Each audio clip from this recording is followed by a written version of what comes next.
Good morning students. Last class हम लोग Faraday law of electrolysis पे खत्म किए थे कि आज हम लोग को फराडे का दो लॉ पढ़ना था, फराडे फर्स्ट लॉ और फराडे सेकंड लॉ।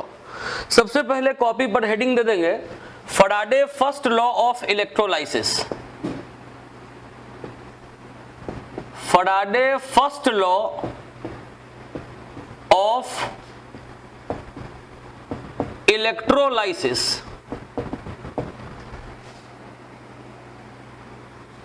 लिखेंगे इसमें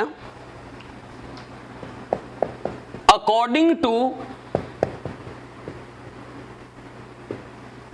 फराडे फर्स्ट लॉ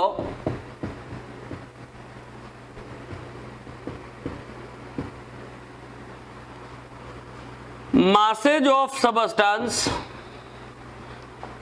मास लिखिएगा, mass of substance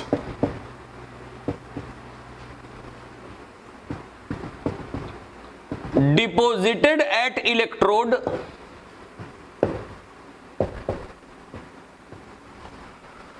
mass of substance deposited at electrode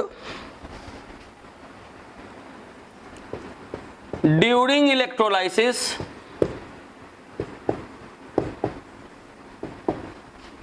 depends on quantity of depends directly on quantity of electricity passed।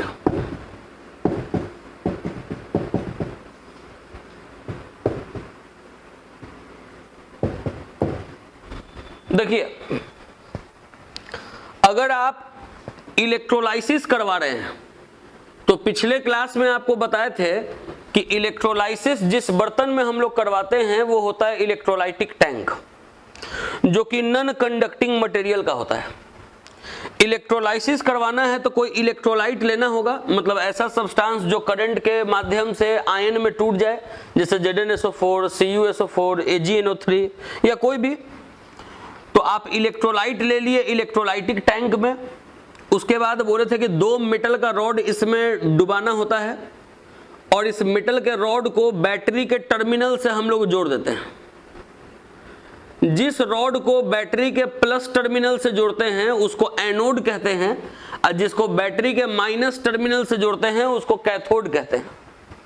जैसे ही electrolysis होता है तो कैथोड के ऊपर मास डिपॉजिट करने लगता है।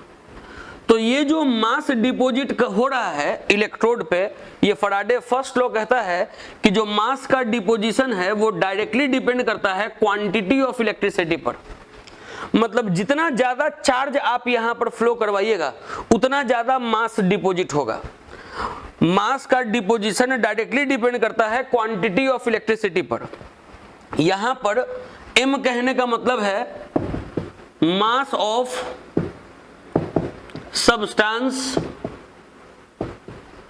deposited at electrode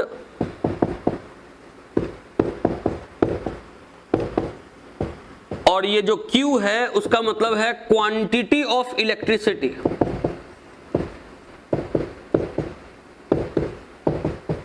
इसका मतलब हो गया total charge, quantity of electricity. अब Q के जगह पर आप I इंटू टी भी लिख सकते हैं, क्योंकि आप करंट चैप्टर में पढ़े होंगे rate of flow of charge is called current. तो चार्ज निकालने का तरीका हो गया करंट इंटू टाइम। तो Q के जगह पर I इंटू टी कर दिए। ये जो प्रोपोर्शनल का साइन आप यहां देख रहे हैं, अगर प्रोपोर्शनल के साइन को अगर हटाएंगे तो कांस्टेंट डालना पड़ेगा। वो कांस्टेंट Z से डिनोट करते हैं और इस कांस्टेंट को हम लोग पढ़ते हैं इलेक्ट्रोकेमिकल इक्विवेलेंट। इलेक्ट्रोकेमिकल इक्विवेलेंट जो भी सब्सटेंस डिपॉजिट हो रहा है, जैसे कॉपर डिपॉजिट हो रहा है, सिल्वर डिपॉजिट हो रहा है, निकल डिपॉजिट हो रहा है, एल्यूमिनियम डिपॉजिट हो रहा है, हर मेटल का Z का वैल्यू अलग अलग होगा। अगर आपको Z का वैल्यू कैलकुलेट करना है तो atomic mass atomic mass divided by valency into 96500, ये करना होगा। तो आप उस एलिमेंट का जेड निकाल सकते हैं। जैसे अगर एल्यूमिनियम का अगर जेड का वैल्यू निकालना है तो आपको एल्यूमिनियम का एटॉमिक मास रखना होगा ऊपर, नीचे एल्यूमिनियम का वैलेंसी रखना होगा और वैलेंसी को गुना करना होगा 96500 से। इसको आप ऑपरेट करिएगा तो एल्यूमिनियम का जेड निकल जाएगा। इसको आप ऐसे भी कह सकते थे, atomic mass by valency equivalent mass होता है, तो इक्विवेलेंट मास बाई 96500 भी कह सकते हैं, लेकिन यही वाला हम हमेशा यूज करेंगे, डिटेल में लिखेंगे atomic mass by valency into 96500। तो m का वैल्यू हो गया, m अगर निकालना है mass of substance deposited at electrode अगर निकालना है तो तरीका है z into I into T. z आप इस तरीके से निकालेंगे, I करंट हो गया जो कि एम्पेयर में होगा और ये t टाइम हो गया जो कि आपको सेकंड में रखना है, t को हमेशा सेकंड में रखना है, ये तो एम्पेयर में होगा। तो ये मास निकालने का फॉर्मूला आया, mass of substance deposited at electrode निकालने का फॉर्मूला आया फैराडे के फर्स्ट लॉ से। अब ये फर्स्ट लॉ आप अभी नोट करेंगे, इसके बाद हम आपको इस पर भी प्रॉब्लम दिखाने जा रहे हैं। ये आसान सा लॉ है, हमको लगता है कि क्लास 10th में भी आपको करंट चैप्टर में पढ़ना था।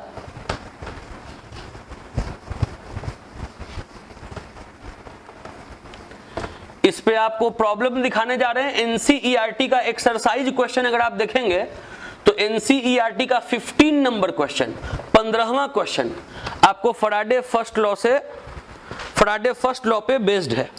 क्वेश्चन लिखवाने जा रहे हैं एनसीईआरटी का question number 15, a solution of निकल नाइट्रेट, अ सॉल्यूशन ऑफ निकल नाइट्रेट, ये 2 लिखा हुआ है, is electrolysed between platinum electrodes using a current of 5 ampere, using a current of 5 ampere for 20 minutes.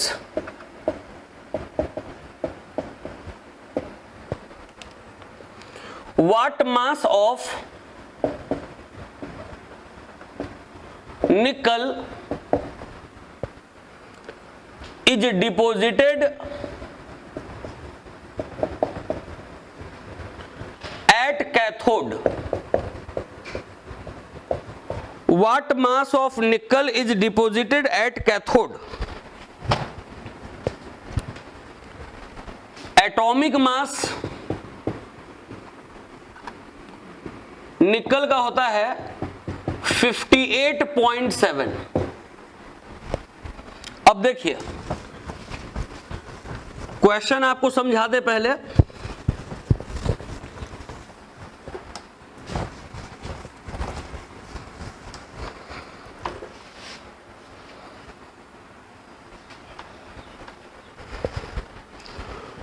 Question है कि एक सॉल्यूशन लिया गया है निकल नाइट्रेट का, मतलब यहां जो इलेक्ट्रोलाइट है वो इलेक्ट्रोलाइट है निकल नाइट्रेट।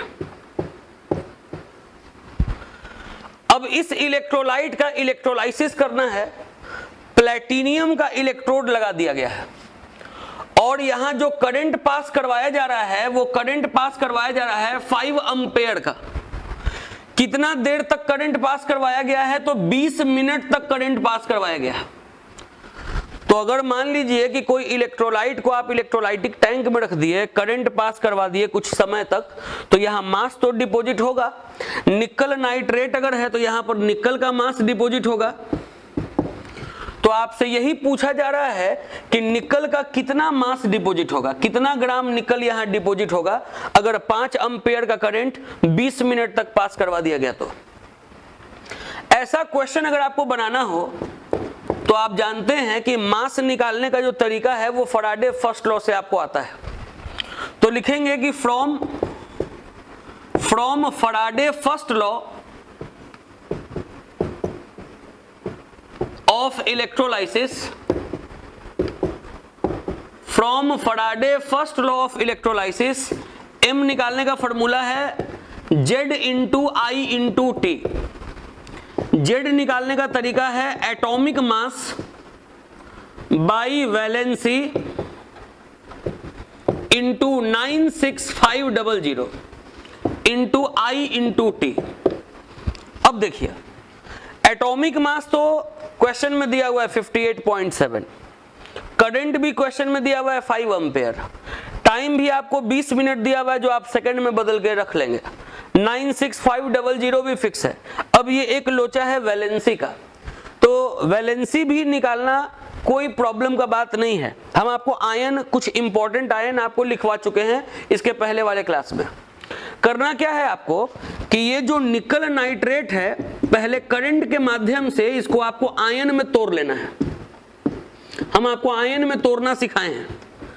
बोले हैं कि देखिए कि ये एलिमेंट कितना है गिनती में, तो एक, निकल एक है तो निकल को लिख दीजिए प्लस, NO3 कितना है तो 2, तो लिख दीजिए 2NO3।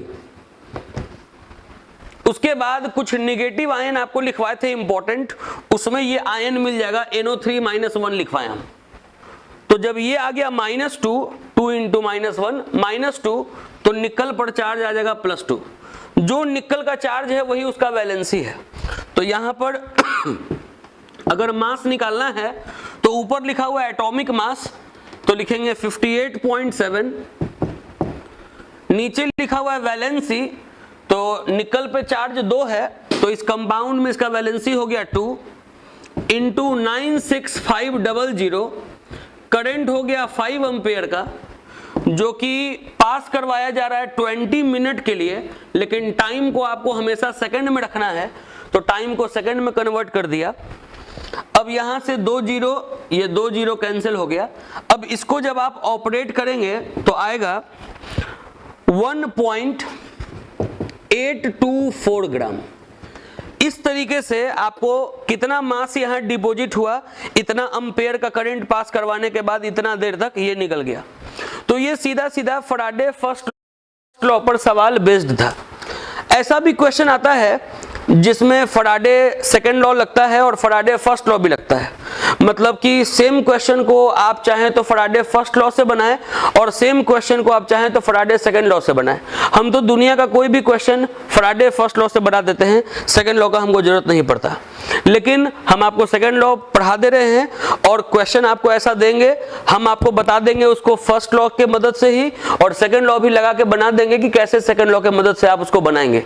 आप चाहें तो मेरे तरीके से केवल फैराडे फर्स्ट लॉ को यूज करके ही दुनिया का सारा क्वेश्चन बना सकते हैं। तो फिलहाल फैराडे सेकंड लॉ पहले पढ़ते हैं। कॉपी पर अब हेडिंग दे देंगे Faraday second law of electrolysis.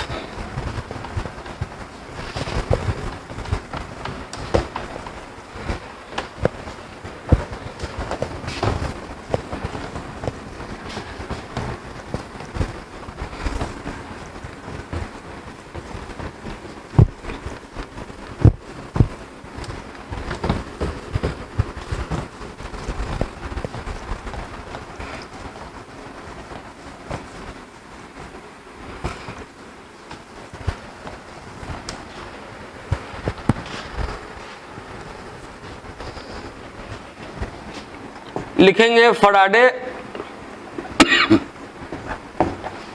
Second law of electrolysis.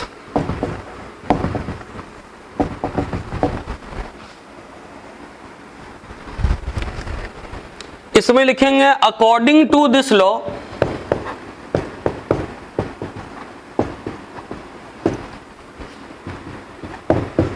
if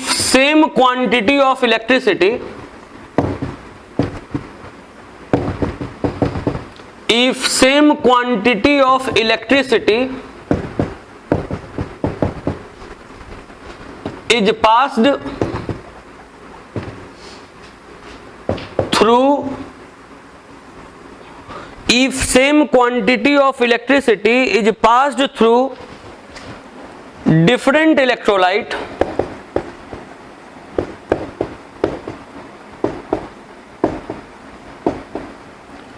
if same quantity of electricity is passed through different electrolyte, then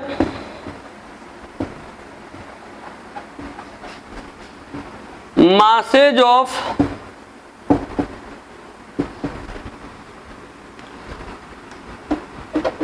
substance deposited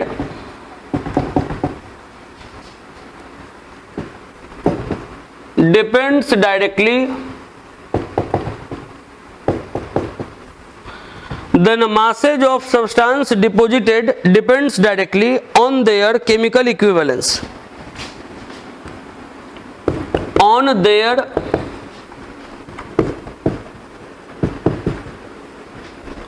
chemical equivalence.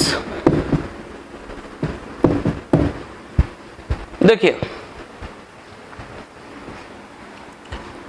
कह रहा कि अगर डिफरेंट इलेक्ट्रोलाइट ले लिए,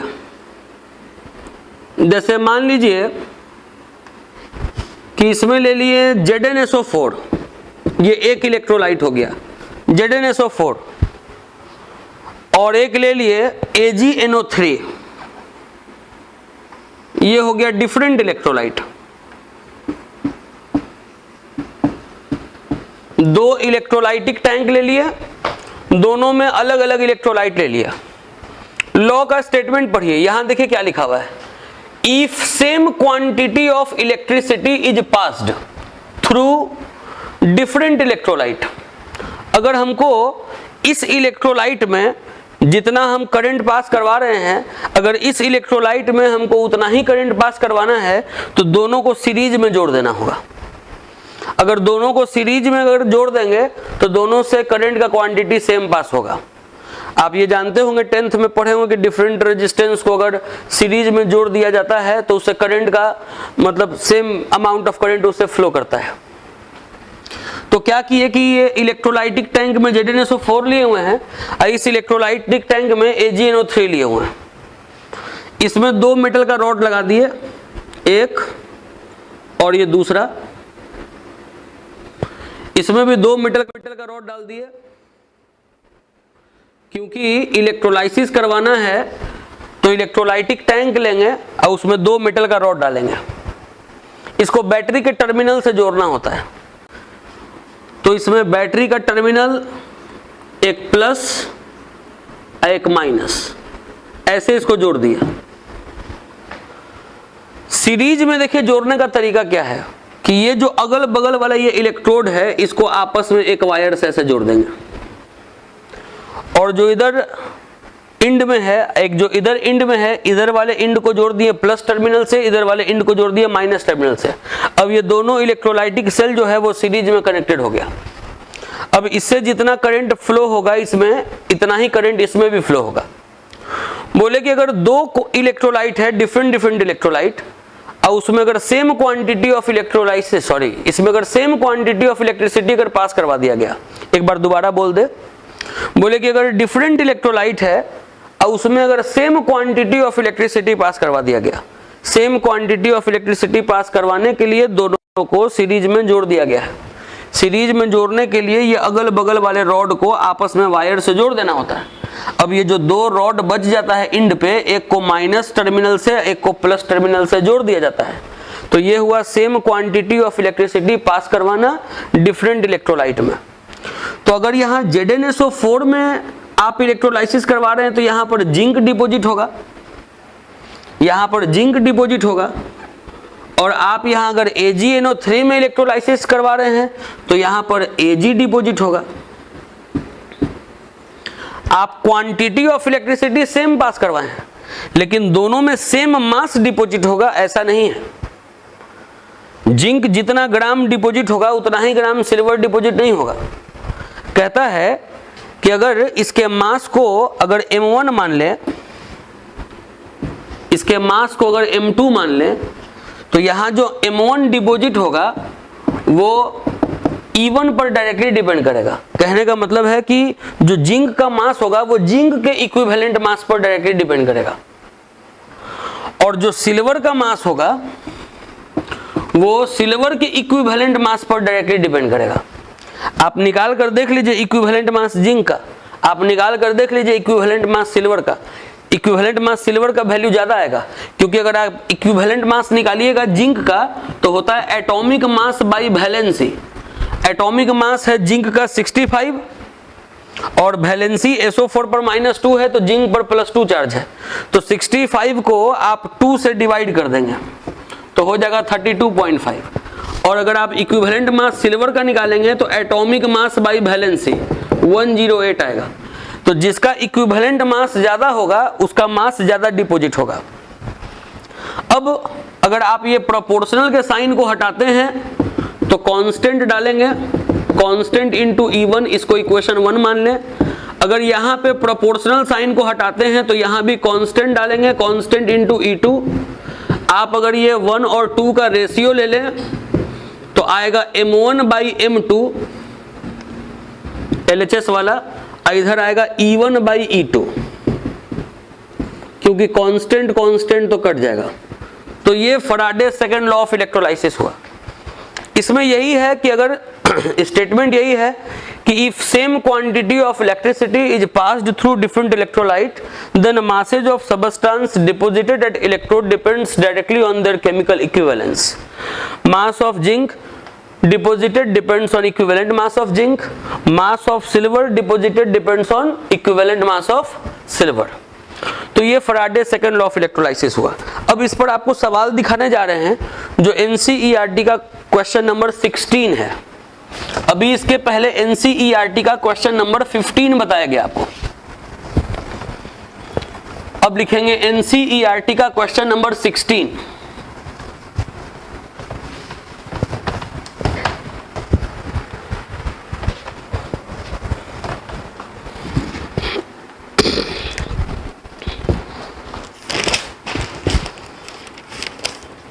क्वेश्चन लिखेंगे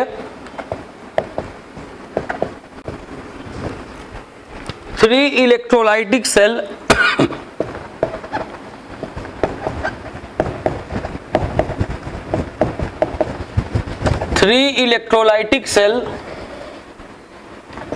A, B, C containing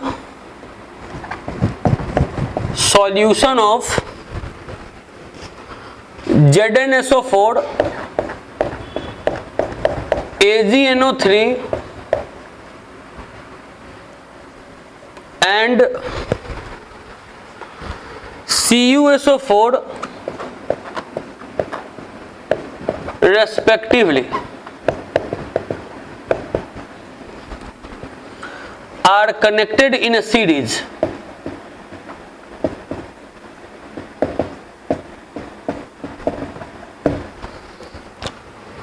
A steady current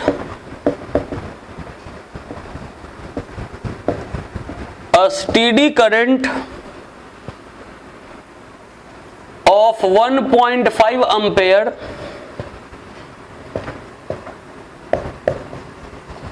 was passed through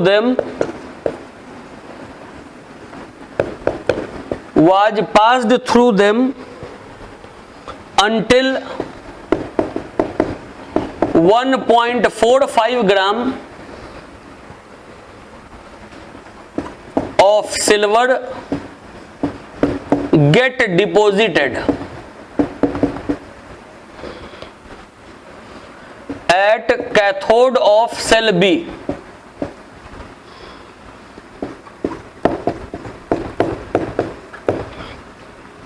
How long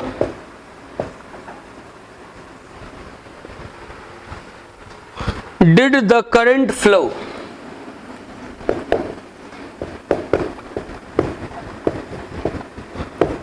How long did the current flow?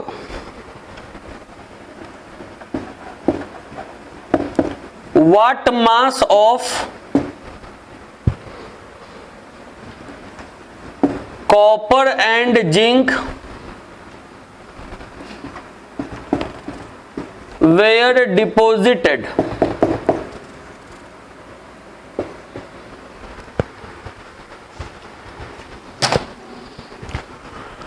चलिए बात को समझिएगा। ये सब तो आप नोट कर चुके होंगे, इसको मिटा रहे हैं।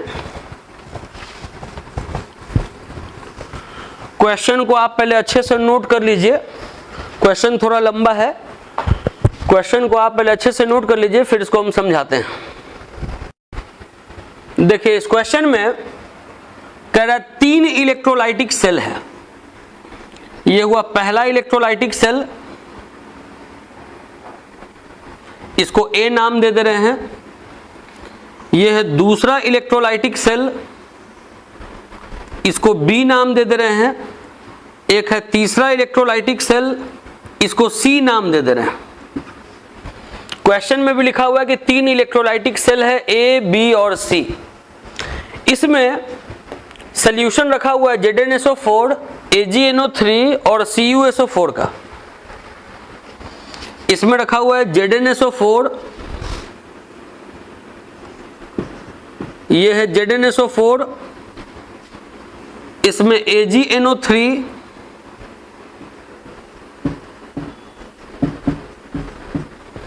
और इसमें CuSO4। 3 इलेक्ट्रोलाइटिक सेल है, तीनों में कौन कौन इलेक्ट्रोलाइट है ये क्वेश्चन में दिया हुआ है और कह रहा है कि तीनों सीरीज में कनेक्टेड है।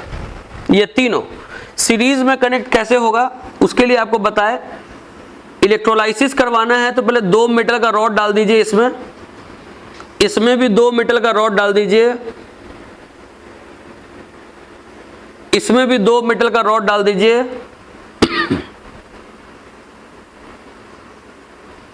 अगल बगल वाले रॉड को वायर से जोड़ दीजिए, अगल बगल वाले रॉड को वायर से जोड़ दीजिए। अब ये जो 2 रॉड बच गया, एक को बैटरी के प्लस टर्मिनल से जोड़ दीजिए और एक को बैटरी के माइनस टर्मिनल से जोड़ दीजिए। ये हो गया सीरीज कनेक्शन। ये 3 इलेक्ट्रोलाइटिक सेल हो गया, तीनों आपस में सीरीज में कनेक्ट कर गया। अब कह रहा है कि 1.5 एम्पेयर का करंट पास करवाया गया है, 1.5 एम्पेयर का करंट पास करवाया गया है और तब तक पास करवाया गया है कि जो बी सेल का जो कैथोड है उस पे सिल्वर डिपॉजिट हो जाए 1.45 ग्राम। जब 1.45 ग्राम सिल्वर डिपॉजिट हो गया तो करंट पास करवाना बंद कर दिया। अब आपसे पूछ रहा है कि how long did the current flow, मतलब कितना देर तक करंट पास करवाया गया, आपसे ये पूछ रहा है। उसके बाद फिर आपसे ये पूछ रहा है कि अगर यहां सिल्वर डिपॉजिट हुआ है तो यहां पर तो जिंक डिपॉजिट हुआ होगा और यहां पर तो कॉपर डिपॉजिट हुआ होगा, तो आपको बताना है कि ये कितना डिपॉजिट हुआ और ये कितना डिपॉजिट हुआ। मतलब mass of zinc deposited at cathode और mass of copper deposited at cathode, ये आपको भी निकालना है। तो फिगर के माध्यम से आपको सारा क्वेश्चन का पहले डेटा आपको समझा दिया गया, बोल दिया गया कि हाँ 3 इलेक्ट्रोलाइटिक सेल है A, B और C, तीनों में इलेक्ट्रोलाइट रखा हुआ है, एक में रखा हुआ है ZnSO4, एक में AgNO3 और एक में CuSO4 और तीनों को सीरीज में कनेक्ट कर दिया गया है। 1.5 एम्पेयर का करंट पास करवाया गया है। तब तक पास करवाया गया है कि जब इसमें 1.45 ग्राम सिल्वर ना डिपॉजिट हो जाए। तो जब इतना सिल्वर डिपॉजिट हो गया 45 ग्राम, तो करंट को पास करवाना बंद करवा दिए।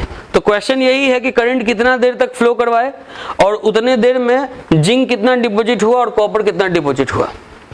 आप देखिए इसका मास आपको पता है, तो इसी सेल से हमको शुरुआत करना है। लिखना है from electrolytic cell B. M निकालने का फॉर्मूला है Z × I × T मास यहां सिल्वर का डिपॉजिट हुआ है तो 1.45 पुट कर दिए। जेड जानते हैं atomic mass by valency, silver का एटॉमिक मास 108 होता है, वैलेंसी 1 है, इंटू 96500। करंट कितना देर तक पास हुआ है तो करंट कितना एम्पेयर का पास हुआ है तो 1.5 एम्पेयर, और कितना देर तक करंट पास हुआ है वो आपको टाइम निकालना है। अब देखिए सब कुछ पता है टी को छोड़ के, तो यहां से आपको टी ऑपरेट कर लेना है। यहां से आप टी अगर कैलकुलेट करिएगा तो आएगा 863.7 सेकेंड। आप देखिए इसमें हम कोई फराडे सेकेंड लॉ नहीं लगाए, फराडे फर्स्ट लॉ के माध्यम से टाइम निकल गया। अब आपको निकालना है जिंक का मास, आपको निकालना है कॉपर का मास। तो जिंक किस वाले इलेक्ट्रोलाइटिक सेल में है तो इलेक्ट्रोलाइटिक सेल ए में, तो इसके बाद लिखना है इन इलेक्ट्रोलाइटिक सेल ए, इन इलेक्ट्रोलाइटिक सेल ए। मास आपको पता करना है तो Z into I into T, ये फॉर्मूला लगाना होगा मास निकालने के लिए। मास अगर जिंक का निकालना है तो लगाएंगे Z into I into T, ये मिटा दे रहे हैं। मास चाहिए जिंक का, Z होता है एटॉमिक मास, तो जिंक का एटॉमिक मास होता है 65 डिवाइडेड बाय वैलेंसी। आप देखिए इस इलेक्ट्रोलाइट में SO4 पर -2 चार्ज है, तो जिंक पर कितना चार्ज होगा +2, तो इस कंपाउंड में जिंक का वैलेंसी हो गया 2 इंटू 96500।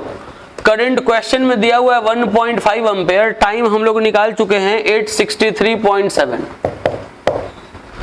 अब आप यहां से मास ऑफ जिंक निकाल सकते हैं जो कि 0.43 ग्राम आएगा।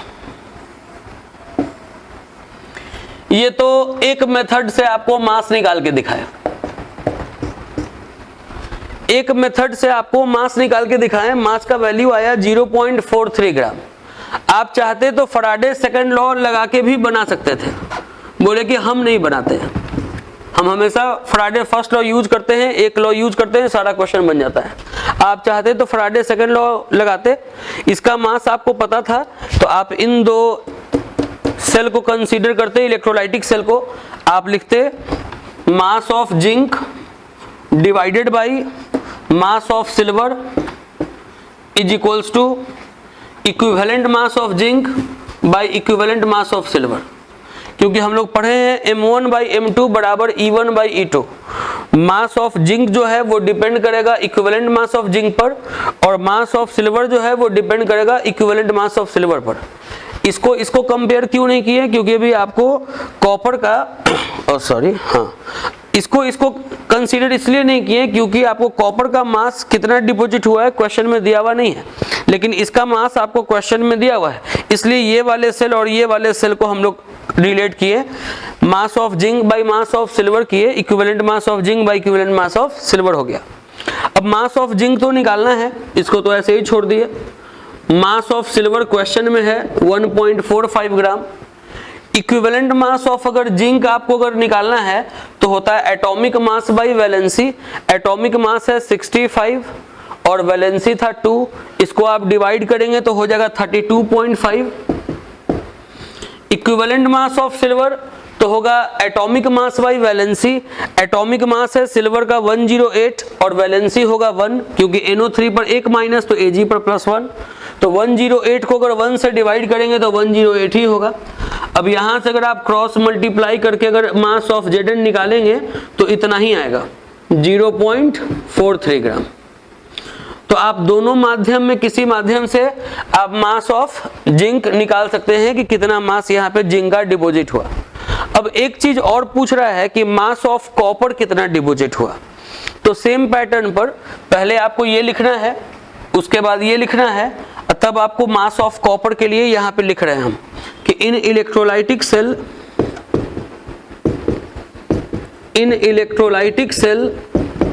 C। M निकालने का तरीका है Z into I into T. मास किसका निकालना है तो कॉपर का निकालना है, तो Z के लिए atomic mass by valency. Copper का एटॉमिक मास होता है 63.5, वैलेंसी SO4 पे अगर -2 चार्ज है तो Cu पे +2 चार्ज होगा, वैलेंसी हो गया 2 इंटू 96500, करंट 1.5 एम्पियर का पास करवाए हैं 863.7 सेकंड के लिए, क्योंकि टाइम आप यहां पर निकाल चुके हैं, वही टाइम सबके लिए है। अब सब कुछ पता है तो मास ऑफ कॉपर यहां से निकल जाएगा 0.426 आएगा, नोट कर लें इसको। अब आप लोग कॉपी पे अगला हेडिंग दे देंगे कंडक्टर। जी, जो फिजिक्स में पढ़ते हैं कंडक्टर, वही कंडक्टर हम लोग को यहां केमिस्ट्री में भी पढ़ना है। फिजिक्स में हम लोग मेटल में करंट पास करवाते हैं, वायर में, रॉड में, लेकिन हम लोग यहां पर मेटेलिक कंडक्टर नहीं बल्कि इलेक्ट्रोलाइटिक कंडक्टर को डिस्कस करेंगे, जैसे ZnSO4, CuSO4, AgNO3। जैसे आप फिजिक्स में रेजिस्टेंस पढ़ते हैं वायर का, तो वैसे ही हम लोग केमिस्ट्री में रेजिस्टेंस पढ़ेंगे इन सब इलेक्ट्रोलाइट का, कि इलेक्ट्रोलाइट का रेजिस्टेंस कैसे निकालते हैं। तो यहाँ पे भी बहुत सारा बात है जो फिजिक्स में नहीं पढ़ना है, जैसे हम लोग पढ़ेंगे इसमें molar conductivity, limiting molar conductivity, Kohlrausch's law, तो ये सब फिजिक्स में नहीं पढ़ना है, लेकिन शुरुआती 2-4 डेफिनेशन आपको फिजिक्स से मिलता जुलता हम लोग को पढ़ना है। कॉपी पर अभी हेडिंग दे देंगे conductor.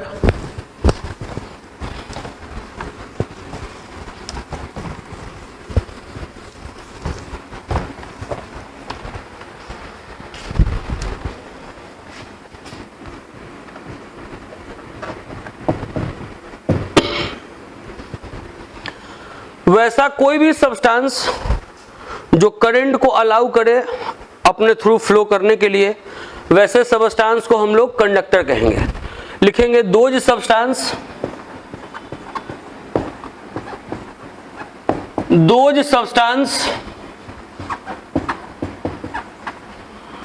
which allows flow of current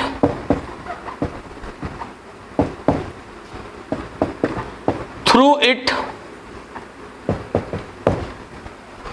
those substance which allows flow of current through it is called conductor।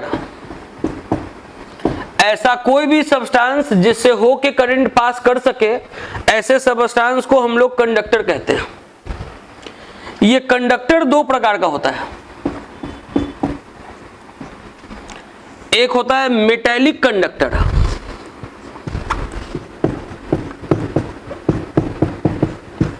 जो हम लोग फिजिक्स में पढ़ते हैं मेटेलिक कंडक्टर। एक होता है इलेक्ट्रोलाइटिक कंडक्टर,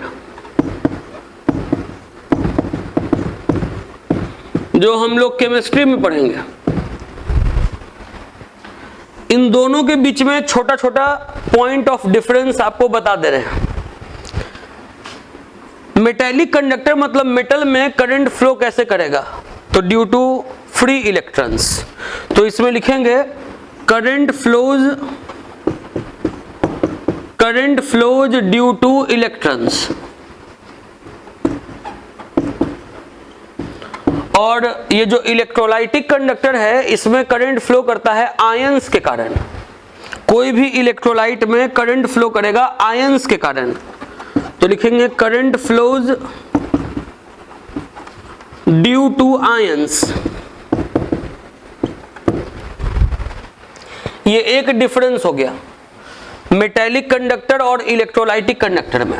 दूसरा डिफरेंस, आप ये सोचिए कि अगर ये कोई रॉड है, आप इसमें करंट पास करवाइएगा तो क्या ये रॉड टूट जाएगा? नहीं। लेकिन अगर यही इलेक्ट्रोलाइट है, आप उसमें करंट पास करवाते हैं तो इलेक्ट्रोलाइट आयंस में टूट जाता है। तो लिखेंगे it does not decomposes on passing current. मतलब कोई भी मेटेलिक कंडक्टर है तो वो डिकम्पोज नहीं करेगा, टूट नहीं जाएगा करंट पास करवाने पे। लेकिन अगर आप इलेक्ट्रोलाइट में करंट पास करवाएंगे तो वो डिकम्पोज कर जाएगा आयंस में। It decomposes it decomposes into ions on passing current। ये हो गया दूसरा पॉइंट ऑफ डिफरेंस। तीसरा और आखिरी डिफरेंस बता रहे हैं, जैसे अगर मेटल का रॉड है, आप इसमें करंट पास करवा रहे हैं, तो ऐसा नहीं कि कुछ मेटल का हिस्सा यहां से उठ के और यहां पर जमा होने लगेगा, ऐसा नहीं हो सकता है। लेकिन जब आप किसी इलेक्ट्रोलाइट में आप करंट पास करवाते हैं तो आप देखते हैं कि एक रॉड पे मास का डिपोजिशन चालू हो जाता है। तो इसमें मैटर का ट्रांसफरेंस देखने को नहीं मिलता है, लेकिन इसमें मैटर का ट्रांसफरेंस देखने को मिलता है। लिख रहे हैं it does not involve transfer of matter. इसमें लिख रहे हैं इट